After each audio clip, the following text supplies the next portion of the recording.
The Fresno Unified School District is facing a series of scathing allegations outlined in 4 lawsuits. And in a surprising turn of events, newly elected Superintendent Misty Herr is now caught in the middle of this ongoing legal battle. So on this Wired Wednesday, GVY reporter Edward Smith joins us now to break down the lawsuits and how the newly elected superintendent is involved. Edward, good morning. Hey, good morning, Carl. So one of these lawsuits is involving school nurses. So what do some veteran nurses say about how they're being treated?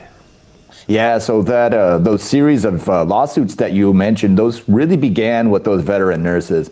Now, they're saying that they were passed over for several promotions. They were frequently referred to as the oldies or the old nurses.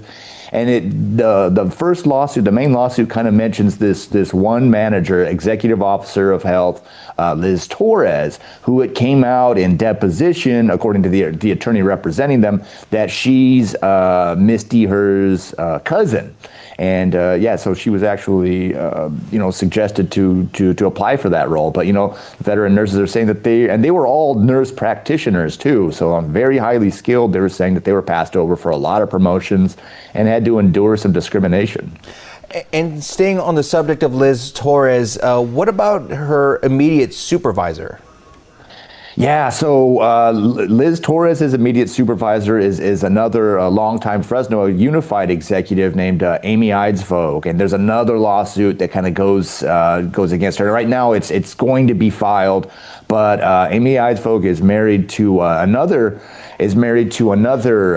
Fresno Unified executive, Paul Eidsvog, and she's been reassigned a few times, and then she was put into this position overseeing both school nurses and security officers. We kind of looked into her background. We tried to ask questions about her background, but when you look at her background, it mostly is in hotel sales, so not really a medical background there.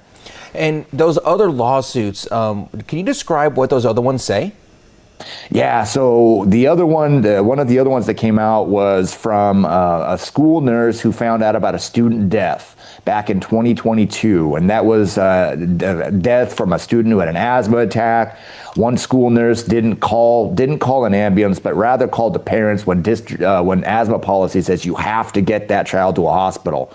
So when they found that out, there wasn't an investigation that was handled by Liz Torres in that one wasn't. Now, this is what the attorneys say. Attorneys say that investigation was very little done to it. There was no disciplinary action. So, that was one major thing. And then there's another school nurse saying that she's experiencing the same kind of age discrimination. And then there's this other one against Amy Eidsvog from a security guard, executive officer, a security guard who got hired on. And he was mentioning a lot of this clique behavior that's kind of seen by all those school nurses as well. And staying on that subject, this will be my last question. We got a little under a minute, but those lawsuits, how do they describe the way employees outside of those little insider groups, how were they treated?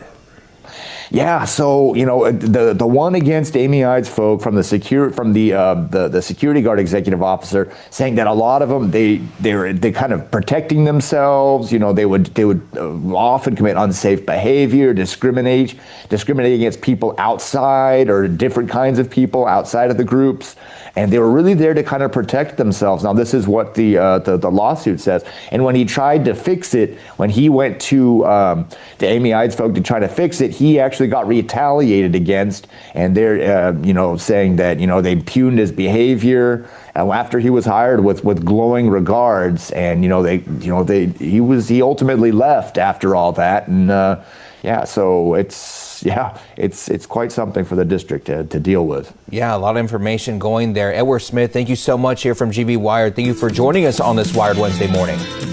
Thank you. Great day. We'll be right back.